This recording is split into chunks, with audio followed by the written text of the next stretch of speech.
Dengan memilih menjadi negara non-blok, artinya blok itu sendiri, yakni non-blok. Sama halnya, ateis juga adalah agama itu sendiri, yakni agama ateis. Terdapat dua kutub ekstrim agama yang terdapat di dunia ini, yakni agama samawi dan agama ateis. Yang satu ialah pandangan ekstrim seperti segala sesuatunya karena Tuhan, teisme. Sementara yang berseberangan dengannya ialah segala sesuatunya berangkat dari kenihilan, alias tanpa ada sebab yang mendahului, nihilisme. Nihilisme merupakan bahasa lain dari ateis. Agama ateis sama arogannya dengan agama samawi. Bila dalam pandangan agnostik, Tuhan itu eksis adanya, namun tidak turut campur tangan kehidupan dunia dan semesta semenjak diciptakannya alam semesta, lengkap dengan hukum alam maupun hukum karma. Namun, kaum ateis meyakini dunia bergerak berdasarkan hukum-hukum fisika. Akan tetapi di saat bersamaan secara berstandar ganda, mereka menolak adanya hukum karma maupun alam-alam setelah kematian. Sekalipun hukum karma adalah hukum sebab dan akibat itu sendiri. Mereka terlampau arogan terhadap kesombongan hidupnya sendiri. Biasanya berlatar belakang orang-orang cukup berpunya dan berpendidikan tinggi. Sayangnya, mereka overestimate terhadap kecerdasan akademik mereka sendiri. Contoh, banyak kaum ateis menertawakan perihal reborn atau tumimbal lahir. Ketika metode ilmiah psikologi past life regression untuk melihat masa lampau kehidupan seseorang ditemukan, dan sekalipun telah mendapat pengakuan luas, tetap saja sebagian besar kaum ateis menolak dan menentangnya. Jadi tidak benar-benar ilmiah dan empirik cara berpikir kaum ateis. Ada cacat logika yang bersarang di kepala kaum ateis. Mereka adalah kaum paling pelin-pelan di muka bumi. Atas alasan apakah? Kita tahu ilmu pengetahuan bersifat tentatif. Ia tidak mutlak kebenarannya. Selalu diperbaharui seiring perkembangan zaman dan selalu berubah. Pada suatu waktu atau suatu era, berkembang dan diyakini suatu teori fisika. Namun pada era berikutnya, berkembang teori lain yang kemudian mengkoreksi teori-teori sebelumnya. Itulah agamanya orang ateis. Keyakinannya bersifat pelin-pelan. Contoh paling mudah ialah obat. Pada suatu hari, suatu zat obat tertentu diyakini adalah manjur, aman, dan teruji. Tidak lama kemudian, obat tersebut dilarang oleh pemerintah karena telah ternyata berbahaya bagi pemakainya. Dahulu, para ilmuwan meyakini bahwa inti terkecil yang tidak lagi dapat dibelah ialah atom. Sampai kemudian dikoreksi menjadi proton, elektron, dan neutron. Namun, pada era berikutnya, telah ternyata kesemua itu masih dapat dibelah ke dalam elemen-elemen yang lebih kecil bernama quark. Sangat tentatif sifat kebenaran dunia sains dan teknologi. Kekuatan supranatural bahkan mampu melampaui hukum-hukum fisika. Seolah-olah hukum fisika tidak tunduk pada fenomena-fenomena supranatural. Sebagai contoh, kekuatan meditatif yang oleh sebagian kalangan disebut sebagai ajaib, hingga kini tidak mampu dijelaskan secara ilmiah. Pernah pada suatu hari, seorang ateis mengaku sebagai sarjana fisika yang paham betul teori kuantum, teori relativitas, dan lain sebagainya. Seakan paling tahu tentang alam semesta dan dunia ini, menantang kami selaku Buddhis. Sayangnya, mereka keliru mencari lawan, karena Sang Buddha sudah lama memberikan tips dan atau kiat cara menghadapi arogansi seorang ateis. Secara panjang lebar, sang ateis membanggakan gelar sarjana fisika serta buku-buku sains yang ia miliki. Seolah dengan mengandalkan sains belaka, mereka adalah kaum paling superior.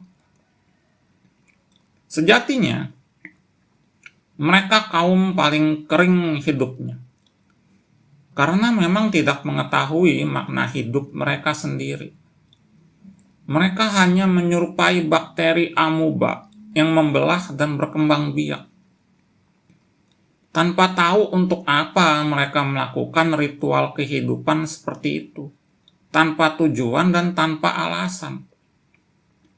Namun, ketika kami utarakan khotbah Sang Buddha berikut ini, sang ateis tidak lagi menyombongkan gelar akademiknya, atau mungkin bahkan mulai merasa malu atas kesombongannya sendiri. Bayangkan seorang pria yang terkena panah beracun, kata Sang Buddha. Seorang dokter datang, siap mencabut anak panah dan memberinya penawarnya. Tetapi pria itu menolak dan menghentikannya. Jangan terburu-buru. Pertama, aku ingin tahu siapa yang menembakku. Dari kota atau desa mana dia berasal. Aku juga ingin tahu dari kayu apa busurnya dibuat. Juga, apakah itu busur silang atau busur panjang? Jelas, kata Sang Buddha. Orang itu akan mati dan pertanyaan-pertanyaannya akan tetap tidak terjawab. Saya tidak akan melepaskan panah ini sampai saya tahu apakah orang yang melukai saya adalah seorang prajurit yang mulia, seorang brahmana, seorang pedagang, atau seorang pekerja. Dia mungkin juga akan berkata, saya tidak akan melepaskan panah ini sampai saya tahu nama yang diberikan dan nama klan dari orang yang melukai saya. Sampai saya tahu apakah dia tinggi, sedang, atau pendek. Sampai saya tahu apakah dia berkulit gelap, coklat kemerahan, atau keemasan. Sampai saya tahu kampung halamannya, kota kecil atau kota besar. Sampai aku tahu apakah busur yang melukai aku adalah busur panjang atau busur silang. Sampai saya tahu apakah tali busur yang membuat saya terluka adalah serat, benang bambu, urat, rami, atau kulit kayu. Sampai saya tahu apakah batang yang melukai saya itu liar atau dibudidayakan.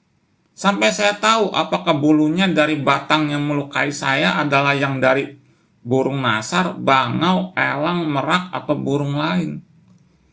Sampai saya tahu apakah batang yang melukai saya terikat dengan otot lembu, kerbau, lutung, atau monyet. Dia lebih mungkin juga akan berkata, saya tidak akan melepaskan anak panah ini sampai saya tahu apakah batang yang menyebabkan saya terluka adalah anak panah biasa, anak panah melengkung, anak panah bergigi betis, atau anak panah oleander. Atau mungkin dia akan bertanya, yang memanah saya pria atau wanita. Bila sang ateis masih juga memamerkan arogansi dan kesombongan intelektualnya, maka uraikan saja khotbah Sang Buddha berikut ini. yang secara berturut-turut adalah doktrin-doktrin dari Jainisme, teistik, dan tanpa penyebab. Dalam tiap-tiap kasus, aktivitas Tuhan pencipta ataupun tanpa penyebab, para pelaku menghindari tanggung jawab atas perbuatan-perbuatan mereka sendiri. Para bikhu, ada 3 doktrin sektarian ini yang ketika dipertanyakan, diinterogasi, dan didebat oleh para bijaksana, dan dibawa menuju kesimpulan mereka, akan berakhir dalam tidak berbuat. Apakah 3 ini? Ada para bikhu, beberapa pertapa dan brahmana yang menganut doktrin dan pandangan seperti ini. Apapun yang dialami orang ini, apakah menyenangkan, menyakitkan, atau bukan menyakitkan juga bukan menyenangkan, semuanya disebabkan oleh apa yang telah dilakukan di masa lalu. Ada para petapa dan brahmana lainnya yang menganut doktrin dan pandangan seperti ini. Apapun yang dialami orang ini, apakah menyenangkan, menyakitkan, atau bukan menyakitkan juga bukan menyenangkan, semuanya disebabkan oleh aktivitas Tuhan pencipta. Dan ada para petapa dan brahmana lain lagi yang menganut doktrin dan pandangan seperti ini. Apapun yang dialami orang ini, apakah menyenangkan, menyakitkan, atau bukan menyakitkan juga bukan menyenangkan, semuanya terjadi tanpa suatu sebab atau kondisi.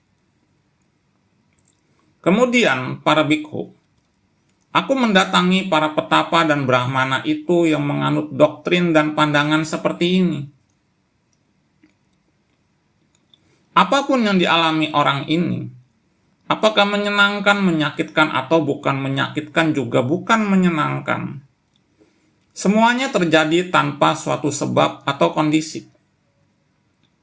Dan aku berkata kepada mereka, benarkah bahwa kalian para mulia menganut doktrin dan pandangan demikian? Ketika aku menanyakan hal ini kepada mereka, mereka menegaskannya.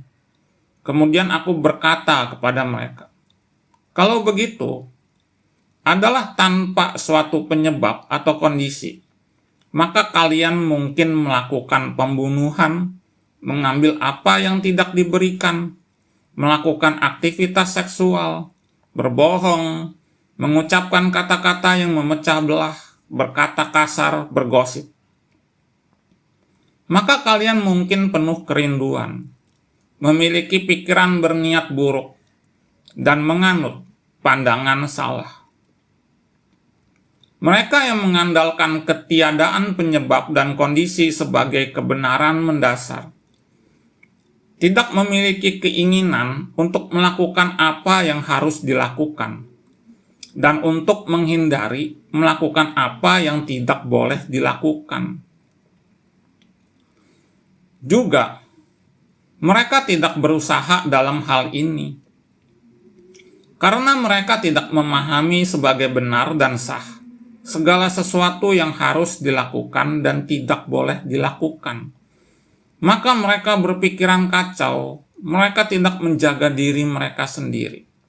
Dan bahkan, sebutan personal sebagai petapa tidak dapat dengan benar ditujukan kepada mereka.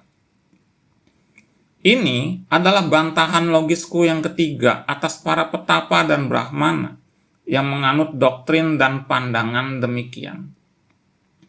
Ini, para bikhu, adalah ketiga doktrin sektarian itu yang ketika dipertanyakan, diinterogasi, dan didebat oleh para bijaksana, dan dibawa menuju kesimpulan mereka, akan berakhir dalam tidak berbuat. Para ateis, karena menganut pandangan nihilisme, dengan demikian terjebak kepada demotivasi untuk menjadi orang-orang baik, dan lebih cenderung menjadi orang jahat, karena tidak meyakini adanya konsekuensi di balik perbuatan-perbuatan jahatnya. Mengingat Hukum karma sampai saat ini tidak dapat dijelaskan secara ilmiah, metode saintifik maupun alat-alat laboratorium. Mereka, para ateis tersebut, hanya akan terjebak dalam dunia materialistik. Yang dikejar pun hanya sedangkal kehidupan materialistik, tanpa akan pernah bergerak lebih jauh. Bagai katak kerdil dalam tempurung sains yang penuh keterbatasan dan tentatif sifatnya.